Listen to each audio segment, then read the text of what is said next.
नमस्कार. 98वे अखिल भारतीय मराठी साहित्य संमेलन दिल्लीच्या तालकटोरा स्टेडियम इथं सुरू आहे आणि छत्रपती शिवाजी महाराज साहित्य नगरी असं या परिसराला नाव देण्यात आलेलं आहे. 21, 22 आणि 23 फेब्रुवारी अशा या 3 दिवसीय साहित्य संमेलनाचा आजचा समारोपाचा आणि शेवटचा दिवस आहे. आज दिवसभरामध्ये अनेक परिसंवाद, कवी संमेलनं आणि कविकट्ट्याचं आयोजन करण्यात आलेलं आहे. आज रविवार असल्यामुळे इथे स्थानिकांची आणि साहित्यप्रेमींची गर्दी 2 दिवसांच्या तुलनेमध्ये जास्त दिसते आहे. ग्रंथ प्रदर्शनाला देखील अनेक साहित्य रसिक मोठ्या संख्येनं भेट देत आहेत. नुकताच एक परिसंवाद या साहित्य संमेलनामध्ये आजच्या 3ऱ्या दिवशी संपन्न झाला. इतर भाषेतून मराठीत अनुवाद आणि मराठीतून इतर भाषेतला अनुवाद या अनुवादाच्या या परिसंवादाचे अध्यक्ष होते आपले नागपूरचे सुप्रसिद्ध कवी आणि ज्येष्ठ अनुवादक, साहित्यिक आणि विदर्भ साहित्य संघाच्या युगवाणीचे संपादक, ज्यांनी युगवाणीला एक नवीन परिमाण दिलं आणि युगवाणीच्या माध्यमातून विदर्भ साहित्य संघ हा संपूर्ण महाराष्ट्रात आणि महाराष्ट्राबाहेर किंबहुना देशाच्या बाहेर देखील पोहोचला आहे. असे ज्येष्ठ साहित्यिक प्रफुल्ल शिलेदार माझ्यासमवेत आहेत. अनुवादाविषयी आणि एकंदरीतच या संमेलनाविषयी त्यांच्याशी आपण बातचीत करूया. प्रफुल्लजी नमस्कार. नमस्कार. आत्ताच मी उल्लेख केल्याप्रमाणे या परिसंवादाचे आपण अध्यक्ष होते. तत्पूर्वी ह्या संमेलनाची फलश्रुती काय आहे तुम्हाला काय वाटतं? संमेलनाकडे नेहमी संमेलन अध्यक्ष काय बोलतो आणि संमेलना अध्यक्षाच्या भाषणामध्ये एकूण मराठी साहित्याची परिस्थिती, एक ऐतिहासिक आढावा आणि थोडासा ज्याला एक भविष्यवेध अशा पद्धतीचं अपेक्षित असतं.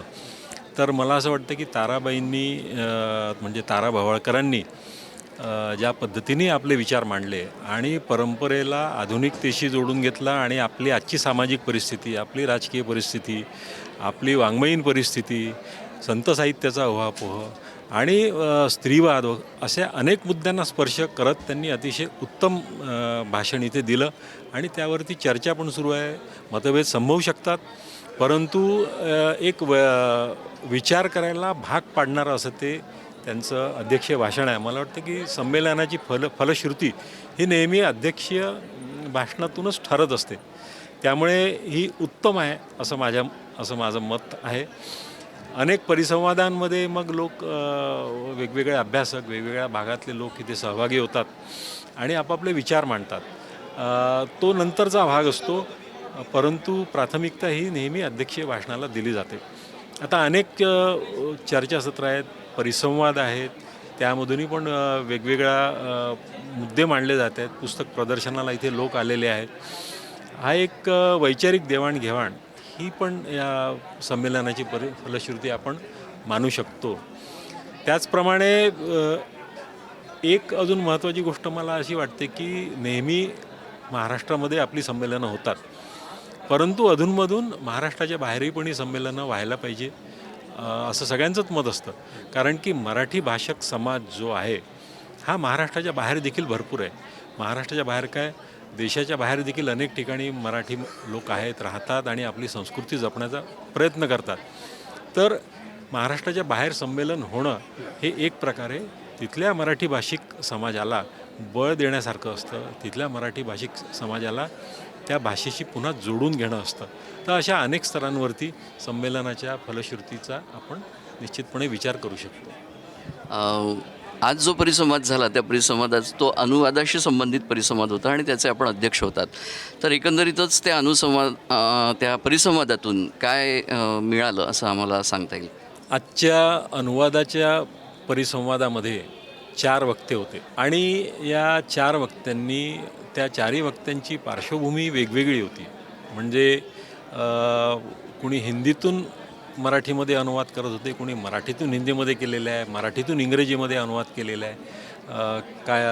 काही जणांनी साहित्यिक म्हणजे वाङ्मयीन अनुवाद न करता वेगळ्या पद्धतीचे अनुवाद केलेले आहे. असे अनुवादाचे अनेक पैलू आणि प्रत्यक्ष अनुवाद करताना ज्या अडचणी येतात, ज्या गोष्टींचा सामना करावा लागतो आणि अनुवादक ज्या पद्धतीने झगडून आपला अनुवाद पूर्ण करत असतो, भाषेशी झगडून एक प्रकारे, आणि एक ज्याला आपण म्हणतो परफेक्शन असं साधण्याचा प्रत्येक अनुवादकाचा प्रयत्न असतो. जोपर्यंत स्वतःच्या मनाचं समाधान होत नाही तोपर्यंत अनुवादक तो अनुवाद पूर्ण झाला असं मानत नाही आणि तसं सांगतही नाही कोणाला. एखाद्या छोट्याशा शब्दापाशी जरी अनुवादक अडकला तरी तो तिथे थांबून राहतो आणि मनाजोगता समाधान होईल असा आणि मूळ साहित्यकृतीला न्याय देईल असा जोपर्यंत असा शब्द सापडत नाही तोपर्यंत अनुवादकात थांबलेला असतो.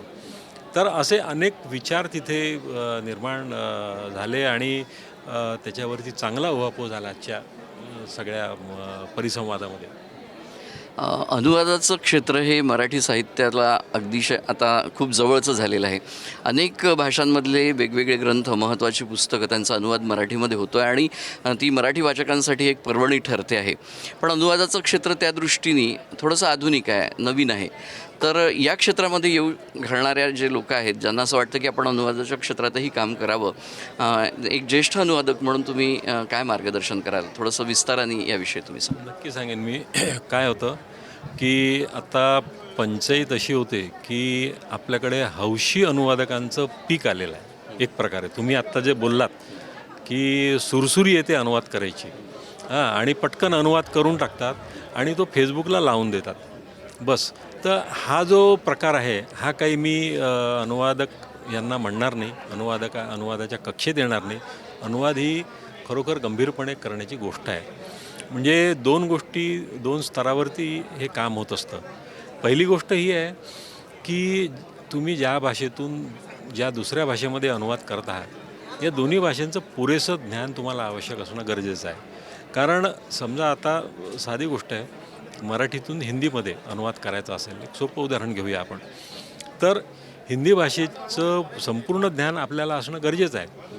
म्हणजे एखाद्या शब्दाचा अनुवाद आपल्याला जर करायचा आहे, साधा अगदी सोपा शब्द आपण घेतला की झाड हा शब्द घेतला, तर झाड या शब्दाकरता हिंदीमध्ये किती पर्याय उपलब्ध आहेत हे आपल्याला माहिती असायला पाहिजे. आणि मूळ त्या साहित्यकृतीमध्ये झाड कुठल्या अर्थाने आलेला आहे, तो एक प्रतिमा म्हणून आलेला आहे की प्रत्यक्ष झाड म्हणून आलेलं आहे की ते झुडूप म्हणून आलेलं आहे एखादं, किंवा त्यातून त्या लेखकाला किंवा कवीला काय सांगायचं हे सगळे अर्थ समजून घेऊन त्याची पुन्हा आपल्याला नेमका शब्द वापरता आला पाहिजे. म्हणजे एक शब्द मी इथे असा वापरतो की भाषा विवेक हा त्या अनुवादकाजवळ असणं गरजेचं आहे.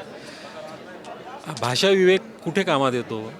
तर जेव्हा अनुवादकाच्या पुढे अनेक पर्याय उपलब्ध असतात तेव्हा नेमका पर्याय हा त्याला निवडता आला पाहिजे आणि तो आपल्या अनुवादामध्ये वापरता आला पाहिजे, जेणेकरून त्या अनुवादाची गुणवत्ता ही सांभाळली जाईल.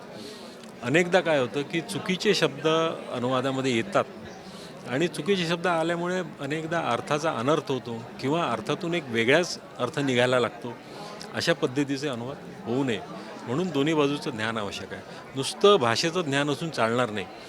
कारण आपण ललित कृतींबद्दल बोलत आहोत. साहित्यकृतींमध्ये साहित्यकृती ही केवळ भाषिक कृती नसते, त्याच्यामध्ये आपली संस्कृती असते, त्याच्यामध्ये आपले अनेक सामाजिक संदर्भ असतात, त्याच्यामध्ये ऐतिहासिक संदर्भ असतात, आपले भौगोलिक संदर्भ असतात. म्हणजे स्थानिक समजा नागपूर जरी म्हटलं तर नागपूरला मिळणारी एखादी विशिष्ट भाजीचा संदर्भ असू शकतो, नागपूरला मिळणाऱ्या एखाद्या विशिष्ट पदार्थाचाही संदर्भ असू शकतो, एखादं फूल हे फक्त वऱ्हाडामध्ये सापडू शकतं काय, किंवा आता कपाशीवरती आपल्याकडे ग्रामीण भागातून कविता लिहिली जाते.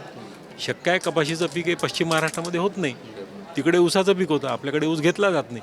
तर हे एक उदाहरण म्हणून सांगतो. तर त्या अनुवाद करताना ज्या भाषेत आपण अनुवाद करतो त्या भाषेतलं अशा पद्धतीचं ज्ञान असणं गरजेचं आहे, तरच आपण तिथे आपण ती अनुवाद नेमका करू शकू. या संदर्भात अजून एक मुद्दा असा मांडायचा आहे की अनुवाद करताना की बरेचदा काय होतं की अनुवादाला दुय्यम समजलं जातं की मूळ लेखनापेक्षा अनुवाद जो आहे हा थोडासा दुय्यम मानला जातो. तर याच्यामध्ये एक मुद्दा लक्षात घेतला पाहिजे, विशेषतः सर्जनशील साहित्याच्या बाबत, की आता उदाहरण म्हणून एखादी कविता घेऊ आपण. एखादी कविता, मराठी कवितेचा आपल्याला इंग्रजीमध्ये अनुवाद करायचा आहे, तर इंग्रजीमध्ये जो आपण अनुवाद केलेला असेल तर ती जी काही भाषिक रचना आपण तयार करतो, अनुवादक एखादा तयार करतो इंग्रजीमध्ये, त्या भाषिक रचनेमध्ये कवितेची गुणवत्ता असायला पाहिजे. म्हणजे कवितेकडून जे अपेक्षित आहे किंवा मराठीमध्ये ती कविता जो परिणाम साधते मराठी भाषिक वाचकावर, तोच परिणाम इंग्रजी भाषिक वाचकावरती त्या इंग्रजी अनुवादाने साधला पाहिजे. हे जर शक्य असेल, नाहीतर मी एखाद्या मराठी कवितेवर इंग्रजीमध्ये टिप्पण लिहिल्यासारखं ते होईल. त्या भाषिक रचनेमध्ये कवितेची गुणवत्ता नसेल तर तो अनुवाद काहीच कामाचा नाही. म्हणून एक प्रकारे ते पुनर्सर्जन असतं त्या भाषेमध्ये. नव्याने ते आपल्याला ते सर्जन करावं लागतं त्या भाषेमध्ये आणि त्या रचनेला ती गुणवत्ता त्याच्यामध्ये निर्माण करावी लागते. त्याच्यामुळे हे अनुवाद, हे सर्जनशील साहित्याचा अनुवाद हे एक प्रकारे अनुसर्जन असतं. तर हे जे अनुसर्जन आहे हे करण्याकरता आपल्याला हे संपूर्ण भान आणि ज्ञान आवश्यक आहे. त्यामुळे मला असं वाटतं की सर्जनापेक्षा याला आपण दुय्यम दर्जा देता कामा नये. म्हणजे सर्जनाला समांतर अशी कृती आहे. सर्जनापेक्षा श्रेष्ठ म्हणणार नाहीच मी, ती चूक करणार नाही, कारण मूळ कलाकृती ही नेहमी श्रेष्ठ असते. पण त्याला समांतर अशी कृती अनुवादकाला तयार करावी लागते. त्यामुळे हे सर्जनाला समांतर असं काम आहे, विशेषतः सर्जनशील साहित्याच्या बाबतीत. इतर जे व्यावसायिक किंवा तांत्रिक अनुवाद आहे हे वेगळे असतात, त्याची परिमाणं वेगळी आहेत. त्याची परिमाणं वेगळी असतात. आणि त्याच्यामुळे गंमत काय माहिती आहे का, की सर्जनशील साहित्याचे अनुवाद हे कधीही वस्तुनिष्ठ नसतात. म्हणजे मी केलेला अनुवाद आणि अजून एखाद्या वेगळ्या अनुवादकांनी केलेला अनुवाद याच्यामध्ये फरक असतो. कारण हे सर्जनशील साहित्याचे वस्तुनिष्ठ अनुवाद संभवत नाही. माझी जी काही साहित्याबद्दलची धारणा आहे, माझी जी काही माझ्याजवळचा शब्दांचा संग्रह आहे, माझ्याजवळ जी काही भाषा आहे ती मी वापरेल. तीच भाषा दुसऱ्या अनुवादकाकडे असेल त्या पद्धतीची हे सांगता येत नाही. त्यामुळे दोन अनुवादामध्ये आपल्याला निश्चितच फरक आढळतो आणि मग प्रश्न असा आपल्यापुढे निर्माण होतो, पेच असा निर्माण होतो की याच्यामध्ये श्रेष्ठ कनिष्ठ कसं ठरवावं. त्यामुळे हा जो मुद्दा आहे, मग श्रेष्ठ कनिष्ठतेच्या कसोट्या काय हे देखील सगळ्या बघून मग आपल्याला याबाबत निर्णय घ्यावा लागतो. अशी ही अतिशय जबाबदारीची गोष्ट आहे. सहजपणे हलक्यामध्ये सहज वाटलं, सहज सुचलं म्हणून मी करतो आहे असं करण्याची गोष्ट नाही, ती जबाबदारीने करायला पाहिजे. अतिशय समर्पक शब्दामध्ये त्याचं महत्त्व आणि त्याची प्रक्रियाच एकंदरीत अनुवादाची ही कुठल्या गुणवत्तेची असायला पाहिजे, त्याच्यामध्ये कोणकोणत्या गोष्टींची आवश्यकता आहे, अनुवादकांनी कुठलं भानही जपायला पाहिजे. अतिशय मोजक्या शब्दात आणि अतिशय समर्पक पद्धतीने आपण या सगळ्या गोष्टींवर प्रकाश टाकलात. नवीन येणाऱ्या अनुवादकांना याचा नक्कीच फायदा होईल अशी आशा करतो. आपण आमच्याशी या विषयावर संवाद साधला, याबद्दल UCN न्यूजच्या वतीने आपले आभार मानतो. धन्यवाद. नमस्कार. हे होते ज्येष्ठ अनुवादक आणि सुप्रसिद्ध कवी साहित्यिक श्रीयुत प्रफुल्ल शिलेदार. अनुवादाच्या क्षेत्रामध्ये येणाऱ्या नवीन अनुवादकांना कशा पद्धतीने अनुवादाचं काम केलं पाहिजे आणि त्याची प्रक्रिया काय आहे, कोणकोणत्या गोष्टी अतिशय गंभीरपणे हाताळल्या पाहिजे आणि एक उत्तम अनुवादक म्हणून कसं काम करता येईल याचा प्रयत्न केला पाहिजे, याच्यावर त्यांनी अत्यंत मार्मिक आणि अत्यंत समर्पक शब्दामध्ये आपल्याला मार्गदर्शन केलं. याचा नक्कीच सगळ्यांना लाभ होईल अशी आशा व्यक्त करतो. व्हिडिओ जर्नलिस्ट अतुल गवईसह मी विवेक अलोणी, तालकटोरा स्टेडियम, नवी दिल्ली इथून.